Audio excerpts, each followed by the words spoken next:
राज्यात एकीकडे वाघांची संख्या वाढत असताना मागच्या अवघ्या 14 दिवसात 6 वाघ मृत्युमुखी पडलेत। 2023च्या तुलनेत 2024 मध्ये राज्यात वाघांच्या मृत्यूचा आलेख 50% खाली होता।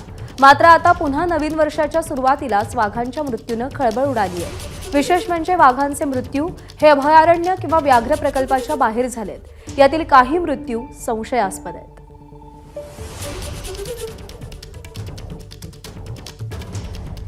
मागच्या 14 दिवसांमध्ये 6 वाघांचा मृत्यू झालेला आहे। 2 जानेवारीला चंद्रपुरातील सिंदेवाही वनपरिक्षेत्रात नाल्याजवळ वाघाचा मृतदेह आढळला।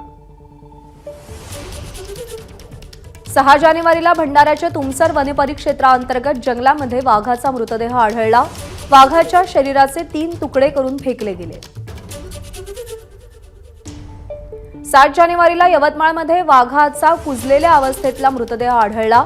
वाघाचे 2 दात आणि 12 नख गायब होती। 8 जानेवारीला पेंच व्याघ्र प्रकल्पालगत प्रादेशिक वन विभागात बछड्याचा मृतदेह आढळला। उपासमारीने त्याचा मृत्यू झाला असावा। 9 जानेवारीला चंद्रपुरातील मूल बफर क्षेत्रामध्ये वाघिणीच्या बछड्याचा मृतदेह आढळला। मोठ्या वाघाने त्याला मारले।